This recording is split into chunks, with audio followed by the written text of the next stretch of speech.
Bol Bol, I owe you an apology. I wasn't familiar with the game.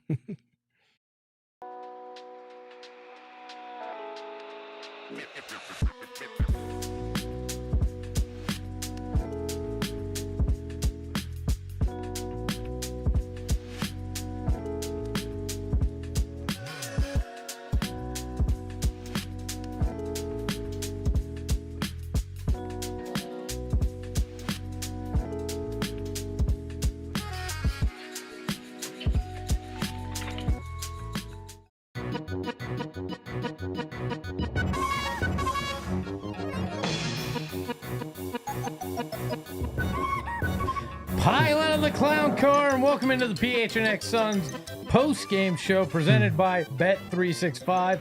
Download the Bet365 app and use that promo code PHNX365 when you sign up and find out why, whatever the moment, it's never ordinary at Bet365. I'm Espo, that's Steven.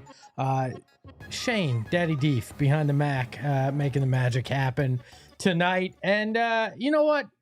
Some actual effort from the Phoenix Suns tonight. Sure, they lost 119-112, but this is a very good Grizzlies team. I think this was a step in the right direction for that bar that we've lowered towards the floor. Yeah, they were met with all of the resistance that we talked about from the I was gonna say Golden State Warriors, from the Memphis Grizzlies that we spoke to in pregame, and they met that resistance with their own. They came up with some timely stops in the second half, incrementally chipped their way back into that deficit by way of a few different lineups, one of them being small ball, and they found themselves in a position to, like I mentioned pregame, just roll the dice in the clutch. And they just didn't have enough shot making early in the fourth quarter, but especially in those last 5 minutes to get it back to even and then really give themselves a chance. And that's the room for growth with this team at this moment in time. Yeah, kind of a weird shot distribution tonight for sure. I mean, for Tyus Jones, 4 of 11. Book only gets 13 shots. Royce O'Neal goes 4 of 12. So just a kind of a weird night. KD with 18 himself. But it felt like this team actually brought some hustle, which we knew they were going to need to hang in this. They fell down pretty big early on, but fought back and actually made this a game in the fourth quarter. It was down to, I believe, as low as 4 in that fourth. What was it that you liked from this team and the effort that you saw tonight? It was defensively. They were swarming around. We all know one of the biggest elephants in the room is them not being able to stick in front of the ball for more than one dribble on the perimeter. That didn't go away, but what was there in a way that it hasn't been all season, like we spoke to pregame, was their help defense. They were there with activity, whether it was making a rotation and arriving on a catch of a pass that was made after taking away a driving lane, or the help from Kevin Durant and Bol Bol with their limbs in terms of just being active and getting deflections and block shots at the rim, or just even with Bol and KD, just deterring the thought of a shot. See a player like Ja Morant that's always in the paint, looks up at the rim, and you got one 7-footer here and another one with a 7'5" standing reach on the other side. I might want to just throw this pass out to Santi Aldama. Now, Santi knocked down more shots than he missed tonight from deep specifically, but those are the shots that you are willing to live with if you're taking the ball out of their best player's hands. Yeah, 4 blocks for KD, 4 for Bol Bol, so they definitely were impacting shots on the inside. Look, shout out to Bol Bol. I said it in the open. I was not familiar with his game, obviously sarcastically, but he stepped up. Coach Bud with the surprising start for Bol Bol. He went out there and had a double-double tonight, played well, and had an impact on this game, as did KD. Some interesting lineup choices throughout the night. One in particular, the amount of minutes that Ty Washington got. Shane having a conniption fit back there. 13 minutes for Ty Washington, some of which came in the fourth quarter. He was an impressive 1 of 8 and 0 for 6 from deep. I was referring to him as why Washington? Why were you out there? Coach Bud's rotations. It worked in one case, not so much in the other. You know, when the bar is this low for the Suns in terms of their perimeter defense, that Ty can come in, not shoot the ball well, really the ball kind of sticking in his hands in ways that it hadn't prior to tonight's game on offense. But him just being able to stay in front of somebody for more than a dribble and a half, having that much of an impact for them in the early part of the fourth quarter, that just speaks to where this team is in terms of their perimeter defense. He was able to get the job done, and I feel like that's why he was able to earn the minutes that he did in tonight's game, because obviously him getting into the game, you're expecting him to put up some semblance of points. He only had 2, I believe, tonight. And it was on, 8 shots? Yeah. So One the impact didn't come from offense, but he was able to kind of stick his nose in there defensively and then push pace going the other way. So that's because the bar is just so low for guard play for this group right now outside of Devin Booker, especially with Bradley Beal out of the rotation because of injury. Just trying to find somebody that's giving you energy. Well, so the fact that Tyus Jones is so bad at defense puts that bar so low, but I don't understand why you're relying on Ty Washington when you could shift that lineup. You could put Book at the point guard. Ryan Dunn barely plays tonight.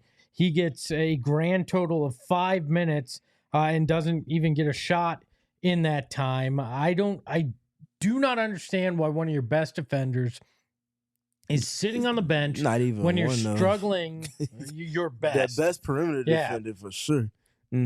Is sitting on the bench when you're playing one of the best guards in the league and you're struggling mightily defensively. Why are you turning to Ty Washington rather than shifting the lineup and putting Dunn out there and letting Booker play the point guard, especially if you're just going to stick a Ty or a Tyus in the corner and just have them be a 3-point shooter? I'd much rather you slide Book there, and I'd take what I would get with Dunn in that 3-point position, because at least I know he's going to have an impact on the defensive end. I do not understand, and at this point, and Alex says he clearly hurt his ankle. I don't think this is clearly. We have seen limited minutes, and if he's not healthy, don't even put him out there on the court. I have hit my limit with Coach Bud. That's where I've hit my limit. Yeah. And in general, people are saying he injured his ankle. I don't look. Even before this, before tonight's game, they had been playing him limited minutes. I do not understand the whole point of that. And some people saying, well, you got to help your young guys grow in terms of Ty playing.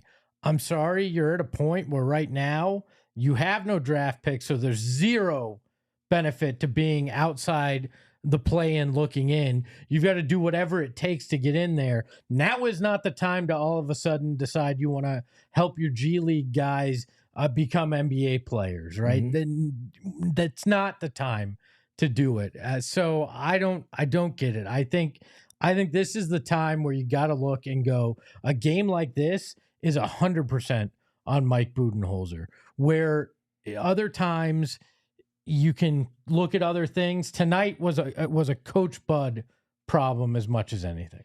Yeah, I genuinely don't understand. If Ryan Dunn is hurt, has been hurt, why put him in these situations where he's playing 5 minutes, he's playing 9 minutes, he's playing 4 minutes? Like, this genuinely makes no sense. If he's hurt, he's hurt. Let him rest, knowing that the All-Star break is coming up that's going to be in his favor as far as that goes. Let him get the rest he needs. Use the week off that you get in terms of days while the entire league is on pause because of the All-Star break. Hopefully that gets him to fresh going into the most important stretch of the season, because to your point, there's no benefit to missing the play-in tournament.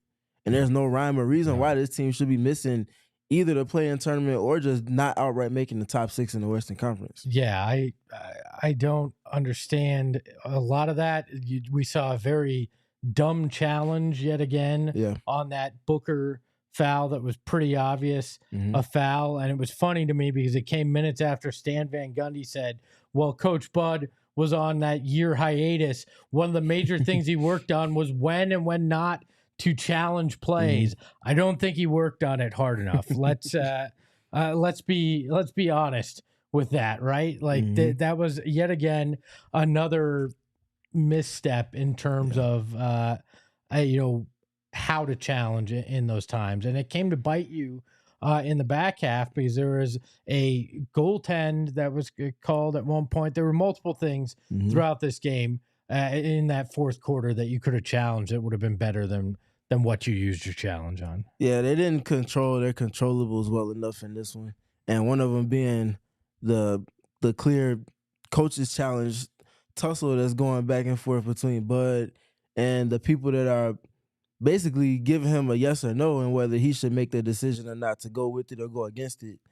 And that's just another microcosm of this team not being connected in the ways in which they need to be to win games. Opportunities were there.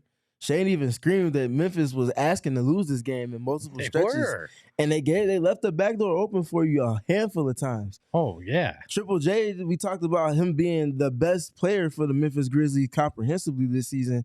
Did not have a great game by his standards at all, offensively or defensively. And you just didn't have enough to make up for that, even with KD going off the way that he did on offense for this team. Yeah, just a bizarre night. I mean, like we said, the effort felt better, but it still felt off in a lot of ways. Yeah. And honestly, I agree with the chat. Devin Booker being one of them, right? Not a good enough game. Aggressively trying to score the basketball when KD and Bol Bol needed somebody else to step up. Now, Book distributed well, 9 assists, and did that part of the game very well, but only getting 13 shots on the night for Devin Booker and only scoring 17 points isn't enough in a game where you're playing one of the best teams in the league with, your third most proficient scorer not being able to play and Grayson Allen not having a great night. Either you need Devin Booker to go out there and perform, and he didn't tonight. Now, I don't put as much, some of the chat puts, a lot of this at his feet. I think it's, 60% Bud, 20% Book, and the rest kind of spread elsewhere, in particular on the defensive side of the basketball tonight. Yeah, for me, with Devin Booker tonight, like we talked about pregame, Memphis is one of the best offensive teams, but they're also one of the best defensive teams. They get after it, sometimes at the detriment of their defensive process because they're so aggressive that they foul. But they work to shrink the court on primary ball handlers. Like we talked about pregame, man, with Devin Booker, they were really into his gaps where he gets the ball on the wing after they go through elbow action. As soon as he gets the catch, he turns and looks at the basket, and he's got a defender that's 2 feet away from him to his right, and then he's got somebody that's over the nail, not even at the nail, over the nail, conceding that shot to the wing like we talked about. Tyus Jones knocked down a couple of threes off of that. Grayson Allen had opportunities to do so, though he didn't knock them down to the efficiency that you would like or that this team needed from him in this game. And same thing with Royce O'Neal knocking down a couple. So he made the passes he needed to, but to the general point, for one, the Suns can be better with their spacing. They can be less predictable with their offense, and then they can do a better job of how they're using Devin Booker to ultimately get his touches. KD did not have a good first quarter. They didn't do a good job in terms of how they work to free him up. Second quarter comes around, he scores like 7 or 8 straight points to open the second quarter, and 6 of those come off of movement action. Screens, pin downs, or him just rejecting off of being pressured off ball into space and getting a midi. There's no reason why that Devin Booker can't be used in those same ways. It doesn't have to be crazy nuanced. Just get him in the slightest bit of movement. The defense can't be set when he's getting into those dynamic catches like we've been talking about all season. And from there, he can either attract the defense or he can even use that to an advantage and get downhill, get to the paint, and then force the issue if he needs to, but do so without the defense already being loaded up and taking away the gaps from him. Well, why don't we take a look at what's in the box, brought to you by our friends over at Desert Financial Credit Union, Arizona's #1 credit union, named by Forbes. What's in the box? Today was not the prettiest game, but they were able to do enough to shrink the margin, like we said in the end. And the biggest number coming down the 3-point attempts for the team. They shot 27.3% from deep on 44 attempts. That's 12 for 44. Not great, Bob. Not great. And especially considering the shot quality that they were generating, a handful of those were wide open opportunities. I think the chat has exacerbated Ty Washington missing the attempts that he had in the fourth quarter that were wide open. Three of them, that none of which that went down. Oh my God. If they get to 15 makes instead of 12, that's a huge difference in this game that they lost by, what was it, 8 points? Yeah, 7. And when you look at that combined with the 4 missed free throws, you see some opportunities that were left there for them. Again, they outshot the Grizzlies percentage-wise, 45 to 43, but the difference, again, the Grizzlies got 100 shots in this game to the 92 for the Suns, and when you're giving up 8 additional shots to your opponent, it becomes a margin game, and those 3-pointers that you missed cost you there for sure. It was, again, a weird night for the Suns, and they come up short on the evening. That was What's in the Box brought to you by our friends at Desert Financial Credit Union, named #1 credit union by Forbes. We got plenty coming up on the program. A big night for Kevin Durant. We will talk about that and much more on the other side of this break.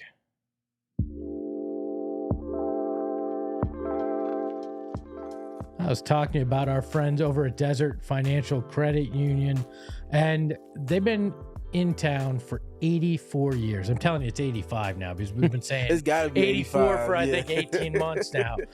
So I'm just going to say they've been in town for 85 years. They care about Arizona, and they care about making you get what you need financially, whether it's investments, loans, whatever you're looking to do, even if you're looking to start a small business.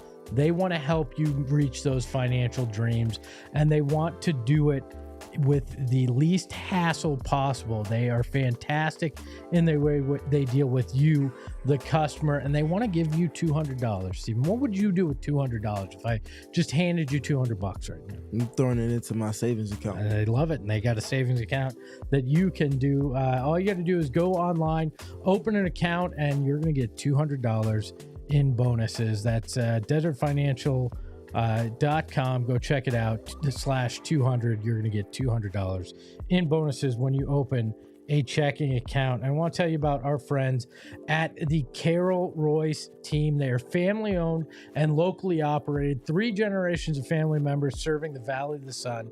And I got to tell you, I got a chance to meet a lot of the Carol Royce team at an event we had a handful of weeks ago, and they are fantastic people. And I'm not just saying that because they're partners with us. I got a chance to really have some good conversations with them. And I know how important deciding who you're going to sell your home with is, and they are fantastic to trust. They have an unbeatable track record, having sold over 12,000 homes across the Valley, and they know this market like nobody else's. So, if you are looking to sell your home, rest easy knowing you're not just making the right choice, you're making a guaranteed one. There's not a lot of guarantees in life, but the Carol Royce team has one for you. Your home sold for 100% of market value, or Carol will pay you the difference. If you're considering selling your home in the Valley of the Sun in 2025, the name to trust is Carol Royce. Your home sold guaranteed. That's Carol Royce Realty. If you have questions, call today or visit Carol at carolroyceteam.com. That's carolroyceteam.com. We talked about it before the break, Stephen. Kevin Durant becomes only the 8th player in NBA history to cross the 30,000 point threshold. He did it on a free throw this evening. I was hoping it would be a mid-range jumper because that is he's trying to get to it. Yeah, that is his patented move, but he did get this impressive feat. What did you make of it tonight and his overall performance? I mean, this game was an example of his greatness as a scorer. All of the pressure that the Grizzlies were giving him off the ball, all the pressure that they were compounding on top of that when he eventually got his touches, and he was just able to find a crevice here, find a pull-up jumper here, find his way to the free throw line there, use his height to his advantage below the free throw line as well as he does, which is as good as anybody has in the history of the league on efficiency. Dude is just great. I beg you, I implore for you, do not get bored with this man's greatness. I know it can get there at times, but please don't allow yourself to. This is not normal. What he's doing, what he's been doing for all of this time. It's crazy though. It is normal for him. That's the craziest part, right? Yeah. He's made the ridiculous, the fantastic, the Hall of Fame worthy play the norm. Yeah. That's how you, again, like I said pregame, that's how you know you've ascended to a space that most people have never gotten to in whatever it is that they do best in their life. And he puts the ball in the basket and with everybody in the arena knowing who's taking X amount of shots or more on a per game basis, who the ball is going to on almost a every play basis. And it just does not matter oftentimes what you do or who you are that you're trying to guard him or what you're trying to do to him.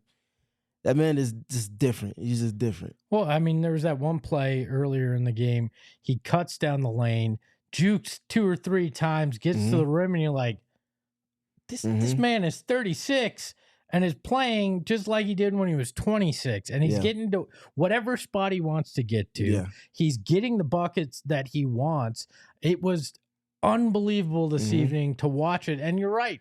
On most nights, it's unbelievable to watch in general, but I think particularly here because the winning has not come the way you expected, it's been easy for Suns fans to kind of overlook that at times. Yep, absolutely. And to the point that you bring it up, I know exactly what play you're talking about.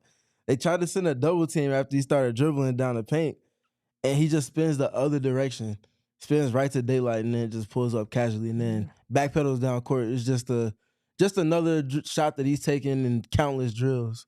Like, this is just nothing new. Everybody's a cone to him. Wasn't my favorite, though. My favorite thing tonight involving KD was Mason Plumlee throws the ball out of bounds backwards over his head, and KD just gives him a look like, what the hell are you doing, man? And he represented each and every one of us. I felt seen and heard by Kevin Durant on that play as he talked directly at Mason Plumlee, but the camera made it look like he was talking directly to us. Had a hell of a game tonight, 12 of 18, 3 of 4 from deep, had 3 assists, 3 rebounds. I was wrong early. He had 5 blocks, not 4, a steal, and 34 points overall as he is sitting at 30,008 points for his career. Obviously, 7 guys ahead of him on the list. I think we were talking about it. I think conservatively,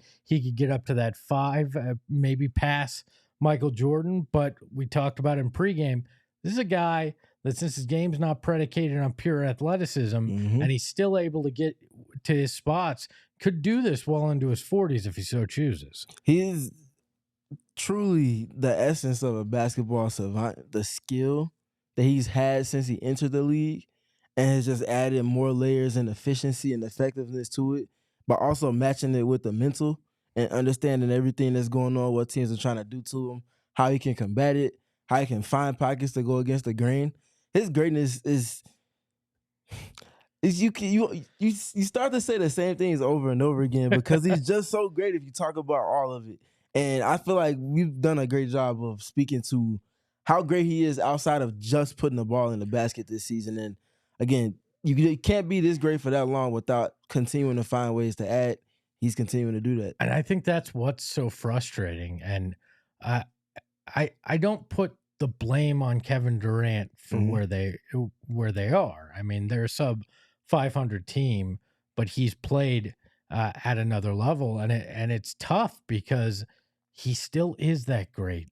And you know the expectations and where they were, and they're not reaching it. So I think that's why so often it's easy to just kind of push us. Okay, another 34-point game for Kevin Durant, and not fully appreciate it. And I really, when you look at it in totality, you go, I really hope they can figure out something, because where it feels like this is headed, and the divorce that the trade deadline made it feel like is almost inevitable, sucks as a fan of basketball, right? Mhm. Because we are watching one of the pure surgeons of the game, a guy that can just cut a defense apart Yep. and bend it to his will. And the fact that they can't figure it out with him and Devin Booker, Mhm.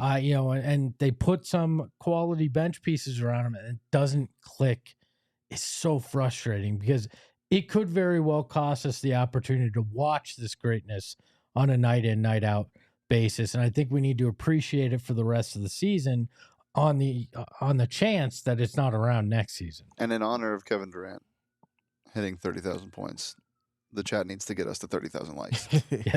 Yes. 30,000 likes Yep. or you get nothing this evening. We will go live and stay live until we have, no, I'm not staying live till we have 30,000 likes. I almost can barely talk as it is. But that is why Kevin Durant is going to be our big, bright, shining star tonight. I'm a big, bright, shining star.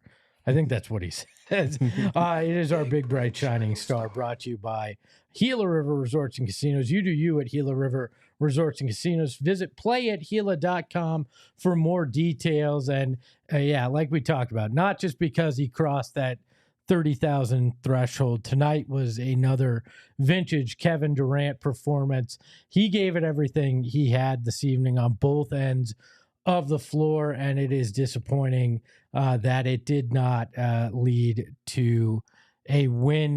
Like we talked about, multiple factors going into that. The bench only coming up with 26 points, and Royce O'Neal off the bench shooting 3 of 10 from deep, 4 of 12 overall. Mm-hmm. Grayson Allen only going 3 of 7, and then Ty Washington going 1 of 8.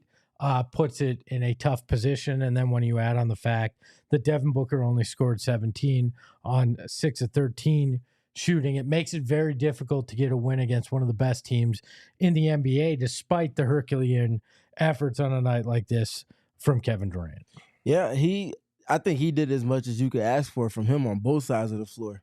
And I emphasize both sides of the floor because of the toll and load that he's carrying for this team on a nightly basis. Like, it's top 10. It's genuinely top 10, and it's not just because of him putting the ball in the basket in the ways in which he can. And you saw the impact tonight. It clearly wasn't enough for them to get it back to at least drawing back, even going down the home stretch of the game. But that's an example of where this team has been all season. They need everybody in their respective roles to be stepping up the way in which they need them to. Devin Booker, this game was asking for your presence in terms of scoring impact. You found a couple of pockets early, but it wasn't nearly sustained enough or in tandem with KD the way in which they needed to win this game. I feel like that's one of the biggest pieces that was missing. But if the topic for Big Bright Shining Star is KD, man, he did what he's did all season, and that's be the best player on the team. Well, we have given you our thoughts on KD, but let's hear from the future former coach of the Phoenix Suns, Mike Budenholzer, on Kevin Durant. Yeah, he's probably the most incredible shot maker I've ever been around. And gone against him a lot of nights too. So it's nice to be on his side. I just the way he can rise up and shoot over people, his height, his ball handling. He's just I think, if not the most incredible shot maker, I'm not sure who is. It's just great to be around him every day. Bud's thinking, man, I prefer him on my side rather than on the side of the Nets where that much it would have kept Coach Bud from getting his ring there. But again, pure scorer, one of the best ever. Do it. And I don't know that there's much more that you can say about Kevin Durant's game outside of that. No, there's really not. I just ask for people to not get bored with this dude's greatness. I know other stuff's going on with the team. It's been loud all season. But this dude is a staple in the league. You can't tell the history of the game of basketball without Durant. And you can't tell putting the ball in the basket, the story of that, without this dude being the most efficient and arguably the most effective to ever do that. I'm going to put you on the spot a bit. Mm-hmm. We look at this. We know Kevin Durant's still playing at the peak of his powers. We've talked about how we'd like to see that time extended here. What do you have to put around him here in Phoenix to actually succeed? Because we've yet to see it since he arrived from the Nets, and we've seen multiple iterations of what they put around him. Where do you think that they're missing on building a team around Kevin Durant? I think you see the template, a bit of what they had in Brooklyn, a bit of what they had in Golden State, a bit of what they had in Oklahoma City as well. So you need Kyrie, James, Harden, and Steph Curry. Is that what we're talking? No, not quite. Not quite. But the athletic wings that can do multiple things. Players that you can rely on to shoot a little bit. Players that have a certain height to them to where when they're cutting or when they're switching on defense, they can allow for him to play to his strengths. And then the other thing being an athletic type of center to go with him as well. Someone that he can be paired with in pick and roll that you can trust to catch the ball in the short roll or in the deep roll and finish at the basket efficiently.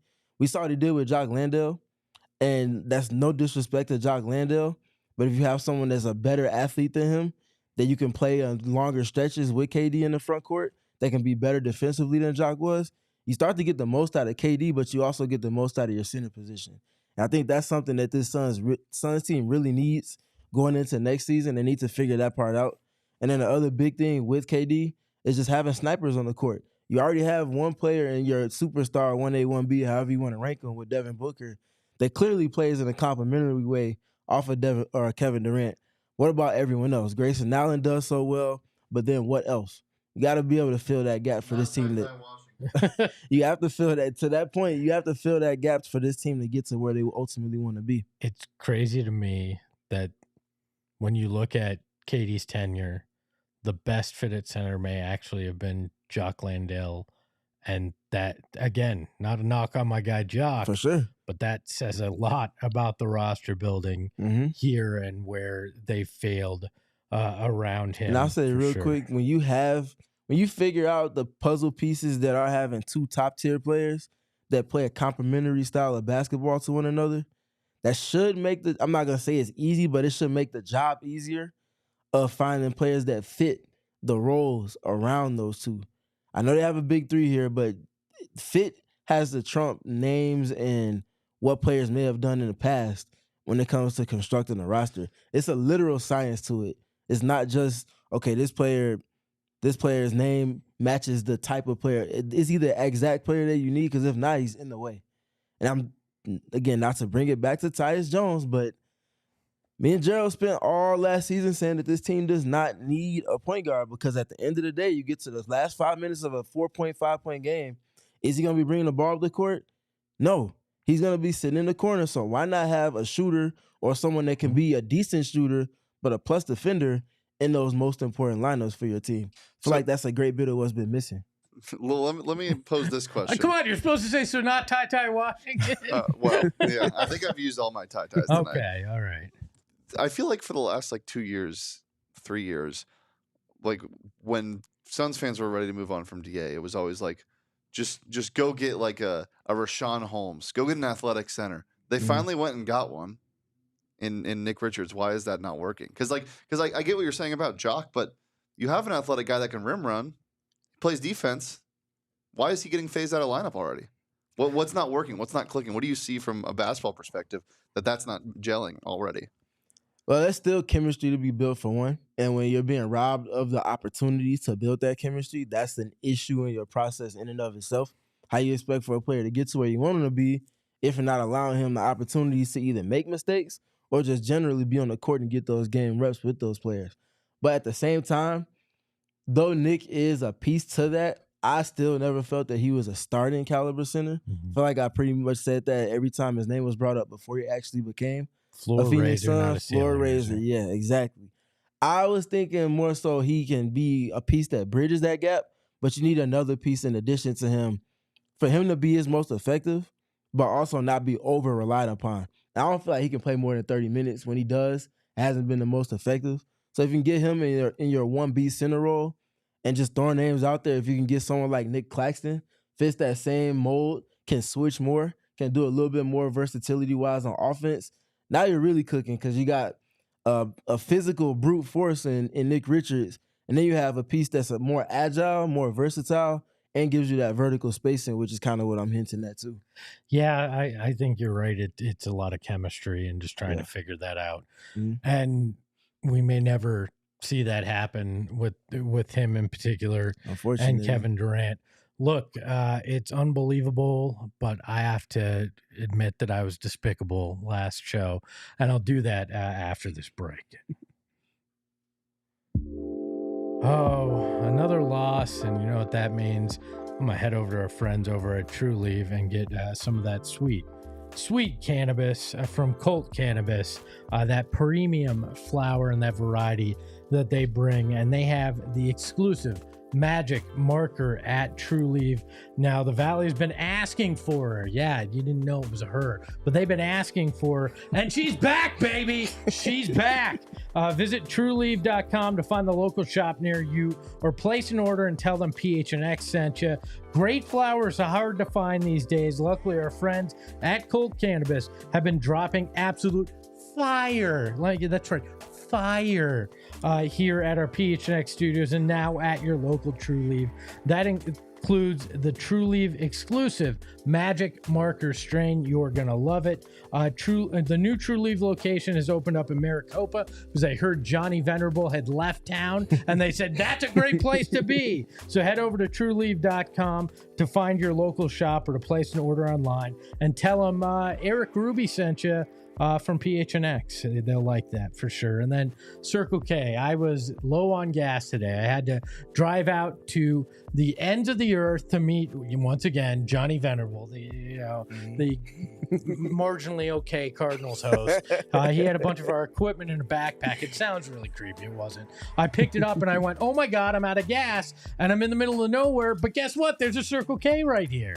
And they took care of me. I got my car filled up and I saved 5 cents per gallon. You know why? Because I have the Inner Circle rewards and it's easy to get. All you got to do is download the Circle K app, sign up with your phone number, and bam, you're going to get 5 fill-ups with 25 cents off per gallon, then 3 cents off after that when you hit the ESPO level. It is 5 cents per gallon. They make it easy, and they've got plenty of member-exclusive deals and discounts just for you. So join the Inner Circle for free by downloading the Circle K app today. Terms and conditions apply at participating locations. Visit CircleK.com for details, or just look at the nearest corner to you. They'll be there as well. I said I have to apologize because I was despicable. And, I know you find it unbelievable that I will actually admit that I'm wrong on this program. But holy crap, Bol Bol gets put in the starting lineup and is Mr. Energy. And I know I questioned a lot of it on the last show. And I said, I need to see it. I need to see it consistently. But he got his opportunity tonight. And can I get the one shot? I am so sorry, Bull, that I did not believe in you. It was unacceptable, and I am happy that you went out there and you actually brought that energy. Hell of a game, got the double-double, 18 points, 14 rebounds, showed up on most, what was that? Double. That's what I said. You didn't put enough emphasis on it. Oh, sorry. Gerald's not here to do all the puns, but he was fantastic out there all over the court. Yeah, were there minutes where his defense could have been better? Sure, but he did the things, had 4 blocks, was great on the boards, and I was very impressed with what he's able to do. I was surprised he got the start, and I credit Coach Bud for trying something different, and it panned out tonight when it came to Bol Bol. Bol had one hell of a game tonight. His impact was felt in ways that the box score can never show. I talked about him just taking away the thought of shots that players like Ja Morant, Desmond Bane would want to typically take against most teams. He was able to just deter them off his presence alone. I think there's a lot of value to that. And I think he put the ball in the basket in a way that this team needed for him to have his impact on the other end of the court as well. I think this was a good matchup for him, whether he started or came off the bench. I think this game kind of suggested that they needed his minutes because of the size that Memphis has in the front court. My question still remains, though, is it sustainable? Sustainable. You can say that, too. That still remains to be seen. Matrix called me a resident Bol Bol denier. Yeah, I hear you. It's all love. Again, I never disrespected him. Never said he couldn't hoop. I just always have questioned how sustainable can it be? Will he have the mental stamina needed to have the impact that he suggests that he can have potentially defensively? We saw lapses today. Like, for as good as he was defensively, we still saw lapses in an untimely manner that kept his team kind of behind the 8 ball. So cleaning up those little things, I still feel like he can be his best self with this team if they can insulate him to where he doesn't have to play 30 minutes. I don't think 30 minutes is the role for him on this team. If he could give you 15, 20 at most on some nights, playing a little bit of small ball center next to KD, that's good. I feel like the lineups he unlocked last season with him next to Royce and KD, or just KD or Royce, one of those two, were decent. There's a template there for him, but it's all about just sustaining. I'd like to see him out there with Ryan Dunn as well, so then you can hide some of those defensive deficiencies at times. Ryan doesn't play for the Phoenix Suns. Oh, that's true. Not anymore. He rides the pine for the Phoenix Suns right now. I will say this. We saw him start in Orlando, and then he fell out of the rotation there. We saw him start to get minutes last year and fall out of the rotation.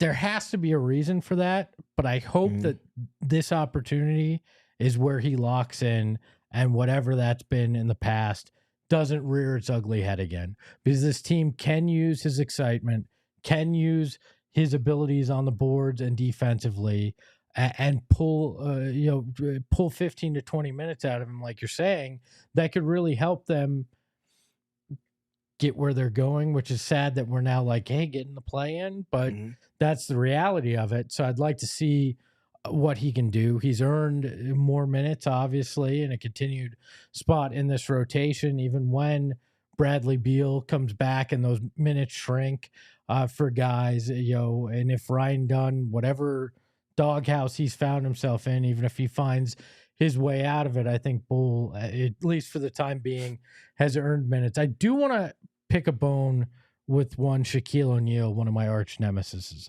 I guess. In halftime, he was talking about how Bol Bol's the first 7'5" guy to shoot threes before that other guy in San Antonio.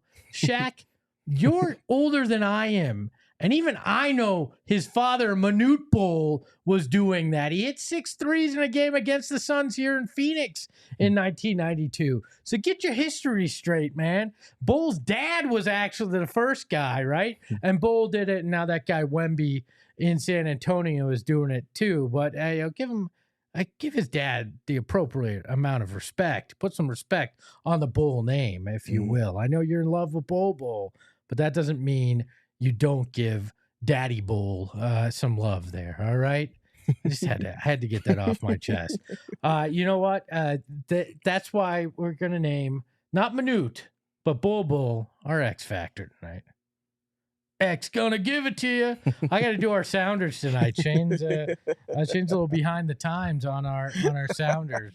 But yeah, Bol deserved it for sure. Without him, they're not. Oh, there we go. That is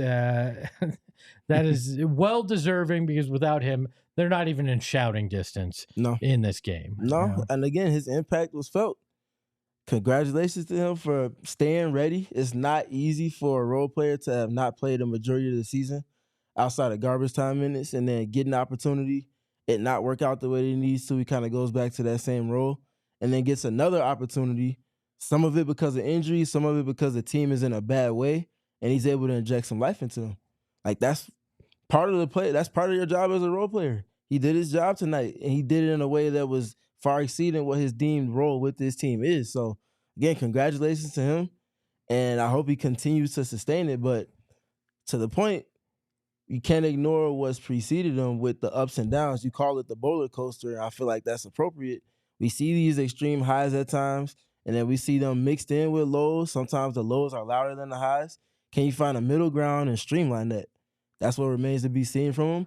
And I think that's what was missing in multiple stops that preceded last season when the Suns decided to bring him in as a free agent. Yeah, I mean, there was that one moment that was the all-encompassing roller coaster. Gets a great rebound, is lackadaisical in the way he handles the ball. It gets stolen and he commits a foul, all in what felt like 4 seconds of real time. That was the start of the game. Yeah, I mean that's the kind of things that you have to deal with when it comes to and accept at times when it comes to Bol Bol. Yes, Daddy Bol and Son Bol. You can appreciate them both unless you're Shaquille O'Neal, and then you forget Manute exists. Let's take a look at some of our super chats for the evening. We got Gerald Bourget coming up on the other side, or Gerald Bolgay, we'll call him today in honor of it. Lonnie with the $9.99 super chat says, our team ball just isn't going to work. F Bud. Book and KD need to start being more selfish and aggressive. I'm good if we lose with Book and KD taking 80% of our shots. This is pathetic. I don't disagree. I think, KD tends to be in that 13 to 15 range, and that's where, or 13 to 18 range. That's where he's comfortable. But I'd like to see him at that higher end of that. I'd like to see Book in that 18, 20 range being aggressive. Like, I don't need to see 12 shots from Royce O'Neal on an evening, especially when he's not hitting from deep. I don't need that, so I want to see those guys being more aggressive. I think the thing with Devin Booker and Kevin Durant, like, they're going to take their shots from the field. And to your point, sometimes you want for them to take more just because of how efficient and effective they are.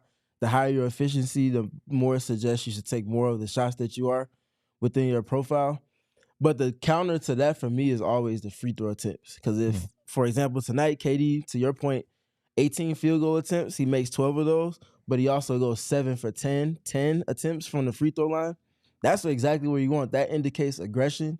And that indicates you dictating to your opponents. And to a lesser extent, Devin Booker, only 13 shot attempts tonight. Obviously, that's not enough.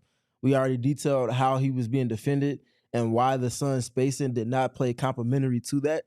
But you also want to see him get to the free throw line a little bit more, too. He only got to the line 5 attempts. I think the sweet spot for Devin Booker is around 7 attempts at the free throw line. I think that's a good point for looking at engaging at his aggression. That's just kind of my 2 cents on those two's approach. But to your point, I do feel like they can take more shots at times. But I also go back and forth with that, too, because when they're not taking their shots, it's usually because of the ways in which they're guarded and them trusting not just the pass, but their teammates to knock down the shots that stem from the attention that they get, too.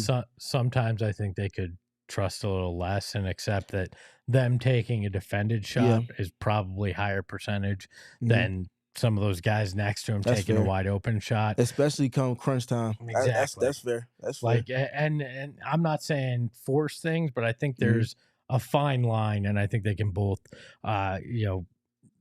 get closer to that line than before. Let's take a look at the next super chat on there as Caesar says, the Bol Bol slander needs to stop. Dude can hoop. We apologized for our transgressions. Again, full transparency. If you want to talk about what was actually said and not what was chosen to be heard, selective hearing, some people might say. Neither one of us said Bol cannot hoop. No. Those words were never iterated on this podcast. And if you would like to go back and regurgitate, re-listen to whatever it was we said, please feel free. I did the same thing.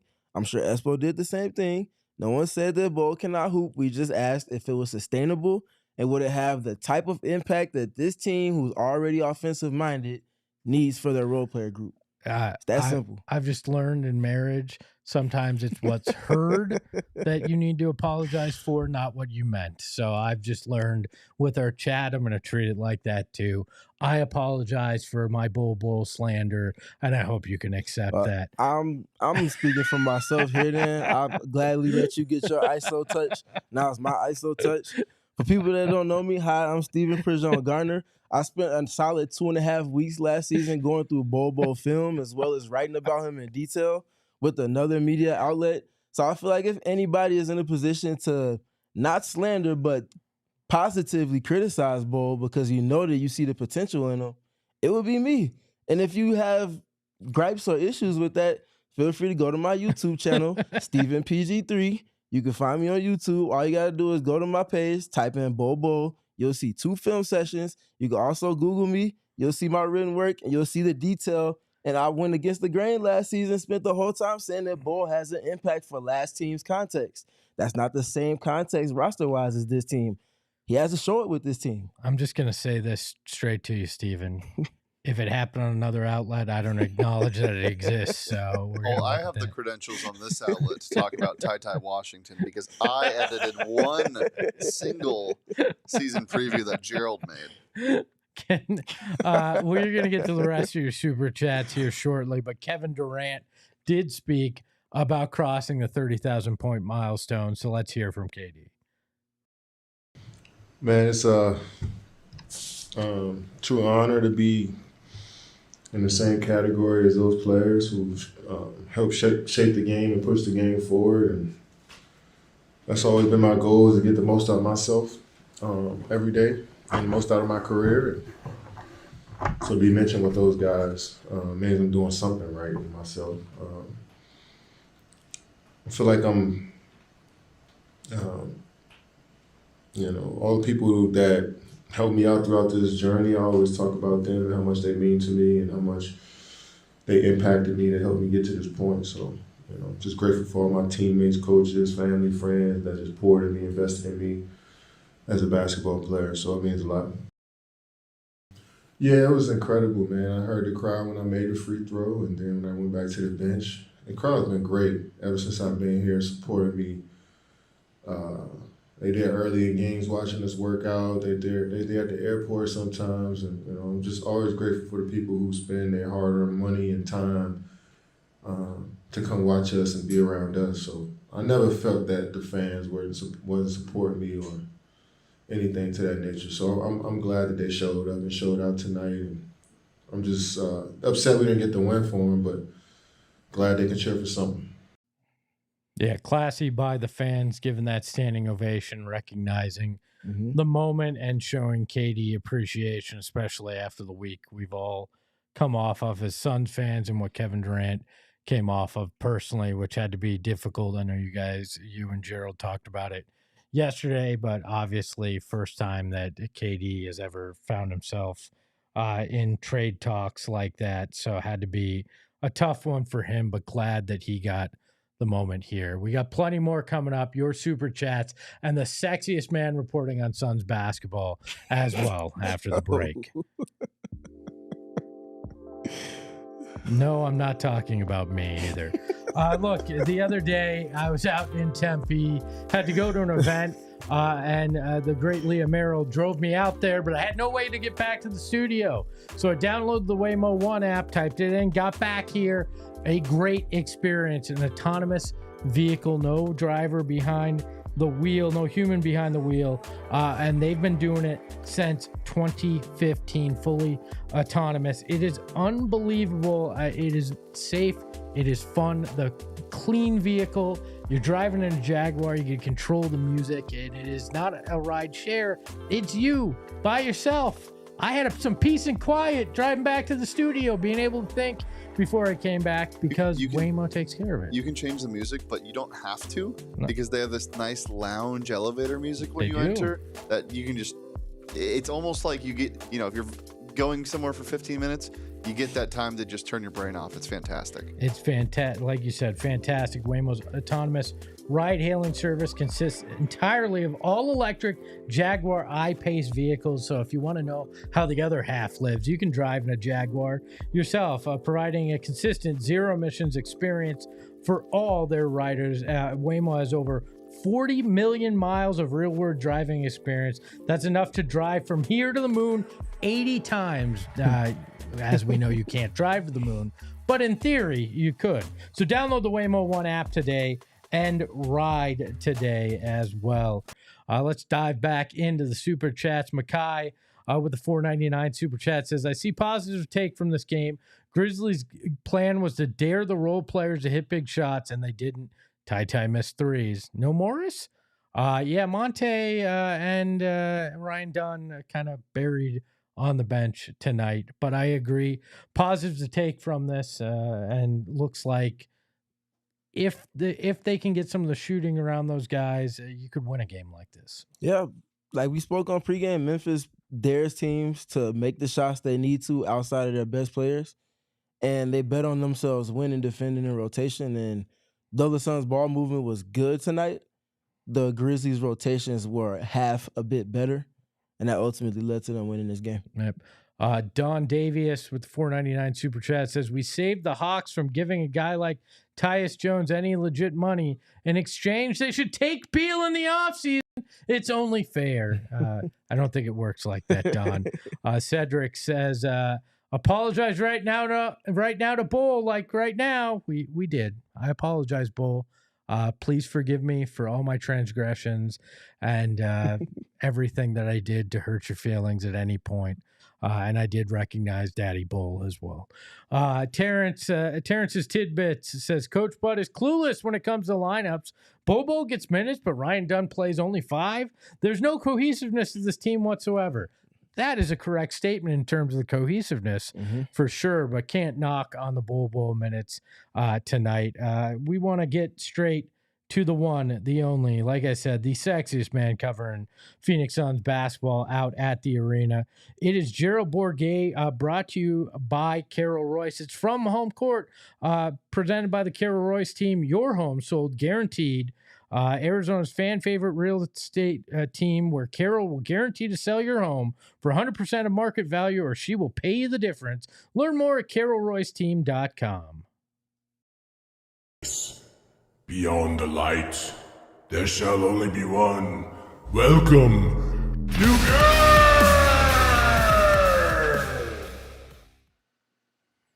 Hey, Gerald. Hi, guys. How are we doing tonight? Good. Did Coach Bud consider putting you in for some minutes tonight, or was that just designated to Ty and Bol Bol? No, I think I'm in the category of Ryan Dunn in terms of not getting my due time, so that's rough. I think you just need to call yourself Girth next game, and you might get some minutes. No, what was the feeling like? What was the feeling like out there? Did Coach Bud talk about his rotations, and what did you find interesting from what he had to say? Yeah, I asked him about the Ty Washington minutes. It felt to me like they put him in there, because they feel that he's earned minutes in practice and how he's performed in the G League. They want to give him a look and give different guys a look at this point in the season. And also, let's be honest, Ja Morant was doing unspeakable things to Tyus Jones in terms of taking him off the dribble. So getting a different look with Ty, who was, not doing a great job on Morant, but was at least putting up some resistance. I understood it. Coach Bud said that they wanted to continue to get him minutes, that, even though he didn't shoot the ball well, those are shots that he feels like Ty can make, and he wants him to continue taking those shots. So it feels like they have a lot of faith in Ty. I don't understand. I'm all for giving Ty an opportunity. I just don't understand the allotment of minutes that are coming at Ryan Dunn's expense. I worry about what that's going to look like when Cody Martin comes into the picture on top of all that.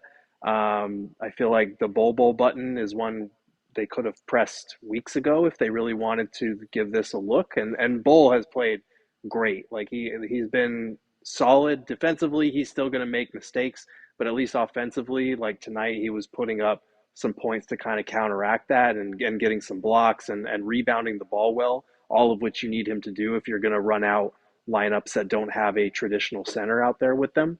But I'm not entirely sure what the plan is. It feels like we're just throwing stuff at the wall and trying to see what sticks, which I get at this point in the season, but it definitely feels like your 2 rookies that you drafted should be part of that equation somewhere.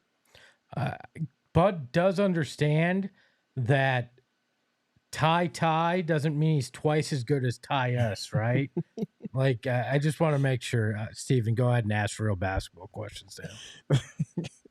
Well, you know Gerald better than I do that Espo's dubbed Bol's minutes the bowler coaster.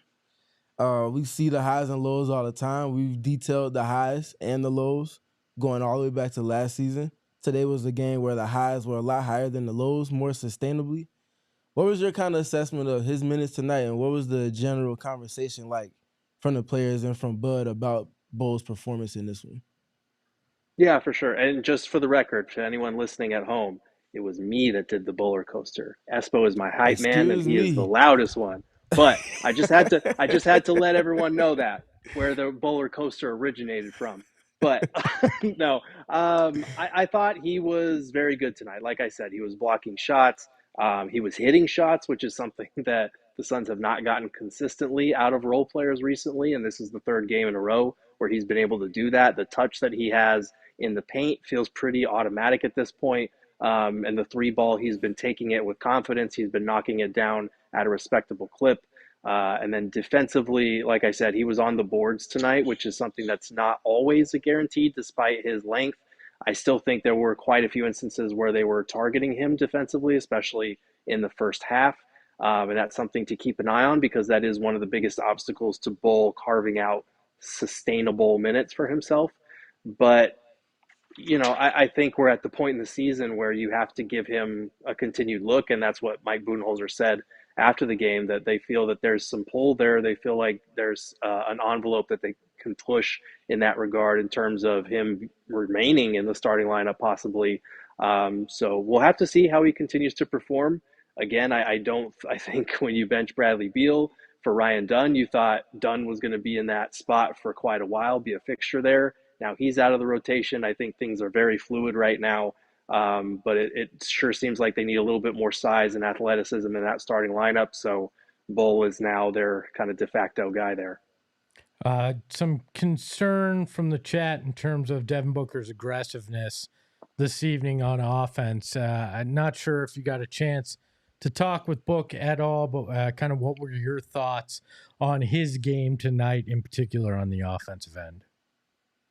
No, unfortunately not. He was in the locker room at the same time as Kevin Durant going to the podium. So obviously with KD making history, he was the priority there. But I understand it. I think tonight was a case where Kevin Durant obviously took the spotlight.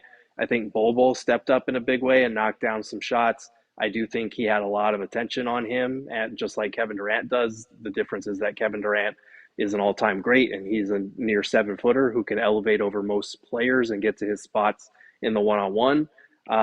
Book was having to run a lot of the action there and deal with some of those doubles off of that. I thought he played okay as a playmaker. I think he had 9 assists, something like that. Would like to see more in the scoring column. Obviously, would like to see him have one of those high-scoring games that we've seen him have against some of the better defenses, which I know has been a concern for people this season. So I can't really reassure you much on that front. I do think Book has had to take on a little bit more of the playmaking, especially over the last few weeks, than we were probably anticipating when the Suns added a traditional point guard.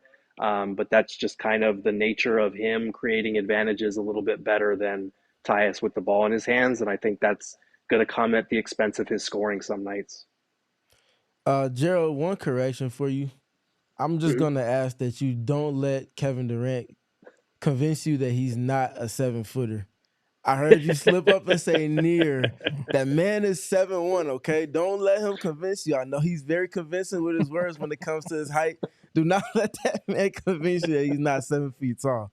My only other question for you is looking at Tyus Jones.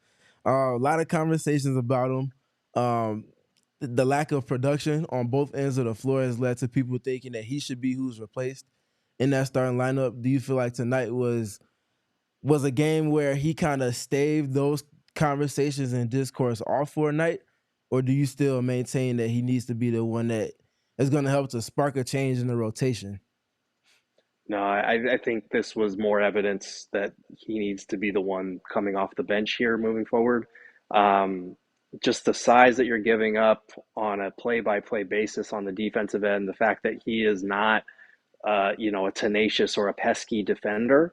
I think there are some plays where he tries, and I think there are some plays where he concedes the height advantage, the size, the speed disadvantage that he's at.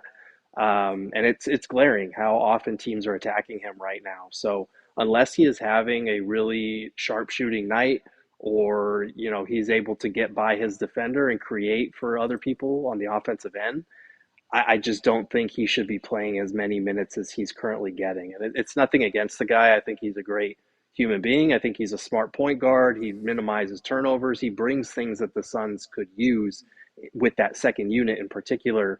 But I just don't understand the Suns' insistence on, keeping their promise to a vet minimum guy to keep him in a starting role when it's really feeling increasingly like he should be coming off the bench.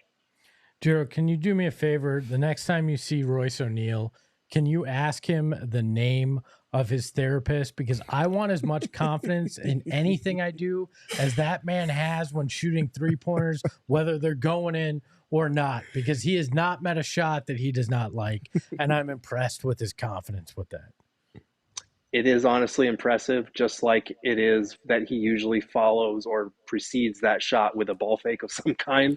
The man knows who he is, and he's confident in that. Some nights it's going to look rough when he's not shooting the ball well, and some nights he's going to look like a godsend for hitting 4, 5, 6 threes off the bench. Gerald, you're a man who knows who he is, and we appreciate that. Hey, Gerald, one last you? question for you. Okay. I just wanted to kind of dig into something real fast. I was wondering if you wanted to start some type of investigative journalism venture with me where we can look into what Ryan Dunn did to Coach Budenholzer in the past week and a half.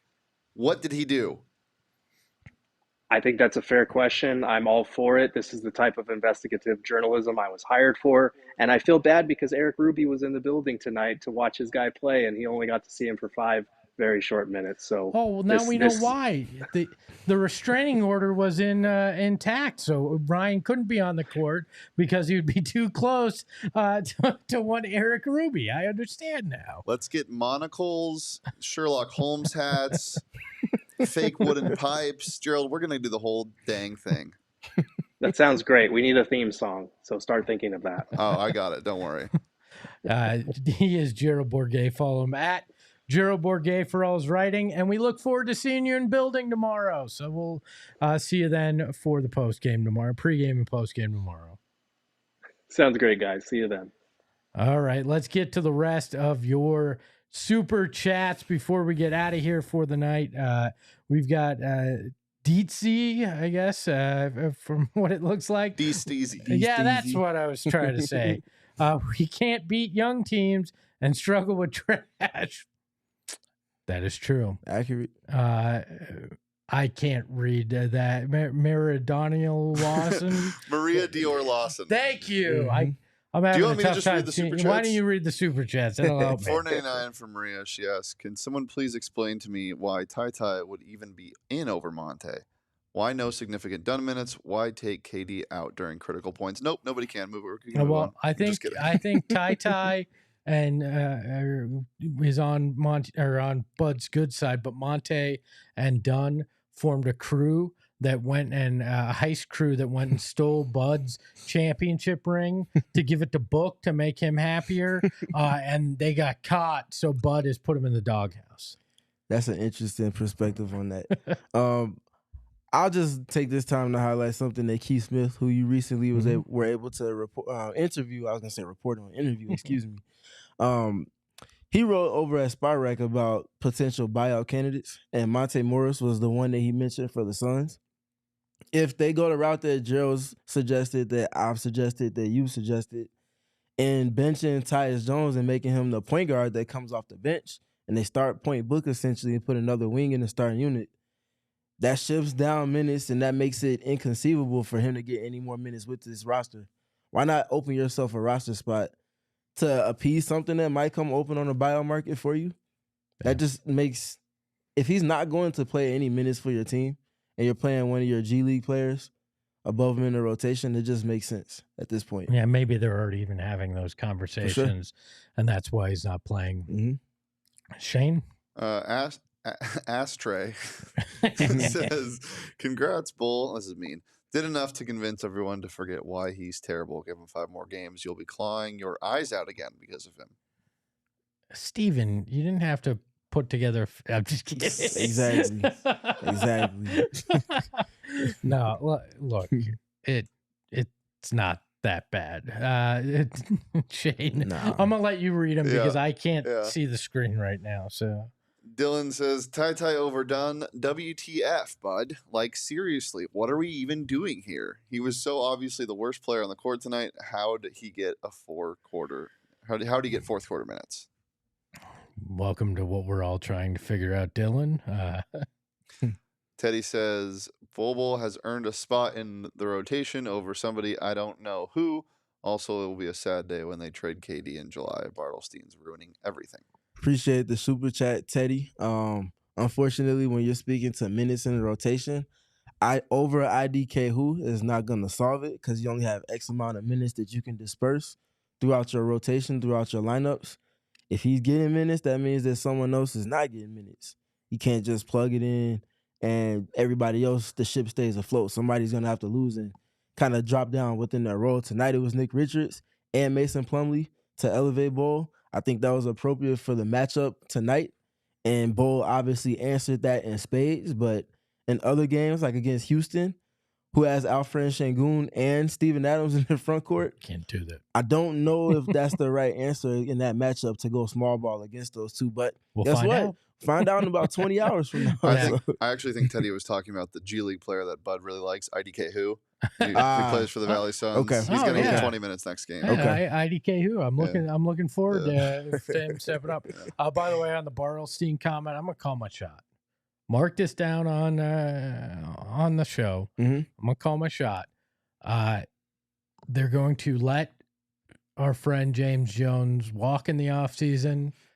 They're going to hire a well-known front office executive who may or may not be on ESPN on a regular basis, who may have been in Golden State, and Bartlestein likely will have less of a say on those moves because they will have installed somebody that they have the utmost trust in having a vision for the future. That is my guess as to what happens this offseason. So, Lana 499 super chat saying, "Nah, y'all getting off that. Y'all ain't getting off that easy. I want to see both of you cutie patooties apologize to Bol Bol. LOL." Man, again, I have nothing to apologize for.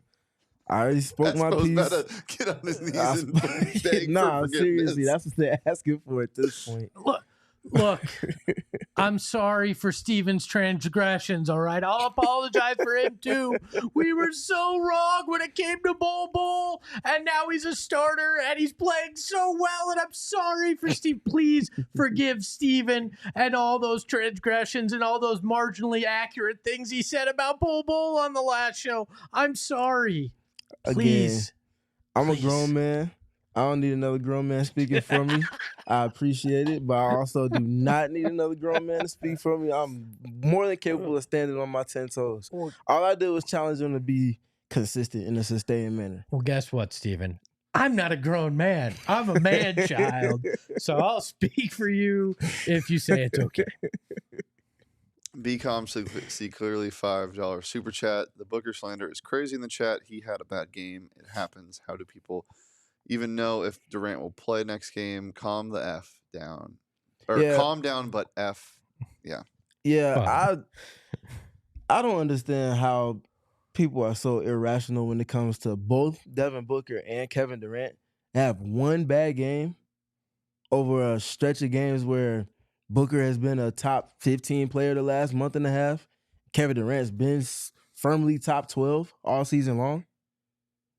Like, they had one bad game, and then but people start throwing these just irrational perspectives on their games. I don't get it. It's simple. It's a turf war. There's basically what's come down to stands on both sides that have turned this into a referendum on you're either with one or the other, which isn't the case. You can support both, and you can admit when both have an off night, and that is okay. And I don't know why we got to a point where it is not okay to do that. I have my suspicions as to why. I will keep them to myself, but that's the reality of where we live now. BCom see clear also follows that up saying, Booker, sometimes you got to pop out. Teddy, another $5 super chat. Tyus doesn't bring enough to keep his starting spot, but continuing to play him as a fireable offense, especially overdone. Yeah, I mean, I don't disagree. I tweeted, and this is a white nerdy thing to say, so if you don't understand it, that's fine, people. But if Coach Bud were the director of Back to the Future, Eric Stoltz would still be Marty McFly. We never were seeing Michael J. Fox, and there only would have been one movie. Like, it's just that's just the reality here. Move off of Tyus Jones. I don't care what you promised him and what he put in a press release. You're at a point where you're bailing water from the boat. You're under 500. Move on from it. It doesn't work. And I'll say quickly, Tyus being guarded the way he is, and defense is disregarding him the ways in which they have, both when he has it and when he doesn't, was not in the equation for the Suns' process to peak out at its ceiling. They were supposed to be getting a certain impact from in pick and roll and off the ball and be at a certain level defensively. And it feels like 2.5, if not all three of those boxes have not been checked off over the, 4.5, 5 months of the season now? Yeah, I mean, if I were booking KD, I'd be circling him like Kendrick Lamar was doing on that stage at halftime and being like, time to go, buddy. TNEKM63 $5 super chat saying, we haven't even talked about Martin. What do you think he'll be able to help with? I got this, guys. Everything. He's going to solve everything. The problem's going to be solved. The Suns are going to win the championship. Martin is a Phoenix Sun. How about he gets healthy first? Like, he's got a sports hernia. Those things can linger. We have not heard any timetable as to when he'll be able to make it and actually play in a game. He's with the team. The deal is official. Nurk played for Charlotte tonight, so there's no takes backsies like they did with the Lakers. So this is a done deal, but it's still going to take some time for Cody Martin to actually get healthy. And I'll just say, spent about 11 minutes talking about it on our YouTube channel. So this very channel you're watching us on. Once we wrap up here shortly, you can go over to the study that I did, just kind of diving into the details on the value that Cody Martin will add to this team. All of it stemming from everything that he brings defensively. Yep. Bear the Blader, $5 super chat. They played well. Give us this defensive hustle every night with our typical ability to knock down open shots, and we're winning a lot more games. 100%. I mean, tonight, like you've talked about, they did the things on offense. They just didn't hit the shots that the gravity created. And defense, they put effort, which is all we've been asking for, because you just need a little effort on that defensive end. And if your offense is going, like Bear said, you're going to wind up having opportunities to win. Yep. And to that point that you're making and that the super chat made, they were able to play off of their defense in multiple pockets. That's not something that they've been able to reliably bake into their process on a game-by-game basis. So that the fact that they were able to showcase that while not being fully healthy against this Memphis Grizzlies team, again, it didn't end up in a loss, and this team is far too rich in terms of what's being invested in it for those moral victories. Yeah, definitely. And the situation they're in record-wise doesn't suggest that they can take anything from that as well, but this is them taking steps in the right direction, though. I will say that. Yeah, this would have been nice if it was week 3 and 4 in the season, but you know, at this point, you can just see anything that can give you slight hope that they find their way out of the hole that they keep digging themselves. Billy 199 super chat. KD has to at least win another ring. That'd be nice. Does he, like, why? Does the ring really, like, Charles Barkley isn't any worse because he didn't have a ring? Like, this ring culture and the obsession with it, the individual can be judged on what they were able to do on the court and accomplish, right? It's not an individual sport. It's a team sport. So there's only so much that one guy can do, right? And KD, you can't deny that he has played unbelievably over his time. In most cases, he's raised his team to heights that they wouldn't get. It hasn't been that case here in Phoenix, but there's multitude of reasons for that. I don't think he needs another ring to be considered a top 10 all-time player in the NBA. Yeah.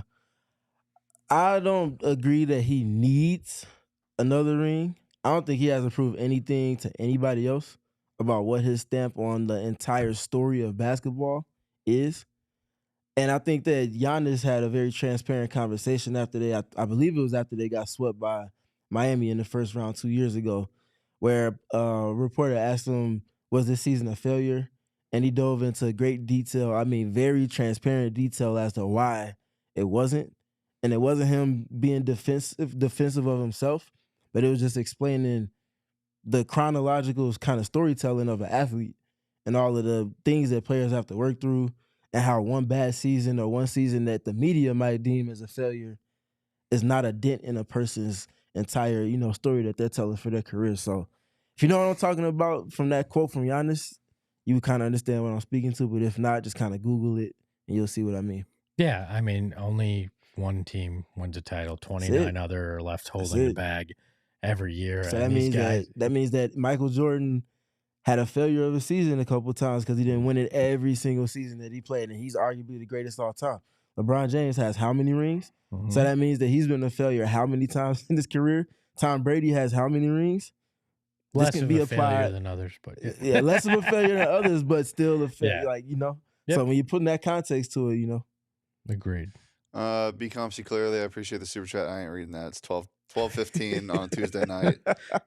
We got. I'll read it. BComC surely says, "Let me heal Cody. I've got some good hands." So we appreciate you. I assume BCom is a masseuse of some sort. Is what I believe that means. Chat. We're 29,888 or 898 likes away from our goal. We need to hit this, or I can't leave. They're gonna put me in a cage and not let me leave the studio. So please get this to 30,000 likes. If we get to 30,000 likes, I hear that Coach Bud may have to change his rotations to whatever we want them to be. So He's gonna play me 35 minutes a game. Dear Lord. Shane, slap the floor and yell defense. the mustache. He already got enough Duke players. He got enough Duke players on the team. Nobody else bringing that. The mustache behind the Mac will get a start if you get us to 30,000 likes. Kev, yes, that is Shane behind the Mac, a throwback producing the show. I've been told I play a lot like Julius Randle. I don't know if that's true or not, but thank you everybody for your super chats. Thank you everybody for joining us tonight and into this morning. We will be back tomorrow with another pre and post game show as the Suns decided in the NBA in their infinite wisdom to give the Suns a back-to-back after an 8 o'clock start, and it's a 6:30 game tomorrow, so a quick turnaround for everybody involved. So we will be back here tomorrow. Gerald will be joining us in studio. Shane will not be, but we'll have Noah back behind the Mac. Thank you, Noah, for joining us in the chat tonight. So for Shane Diefenbach, for Stephen Pergion Gardner. See, there you go. Look at that. I got you. Reps matter. Yeah, look at you can follow him at Stephen PG3 on Twitter. Got that right too. You can follow the show at PHNX. I got ours wrong. At PHNX_Suns. You can follow me at Espo. And remember, I don't know. I mean, I got nothing. Bol Bol was better than I thought. Ahoy, hoy. We all silly like the mayor.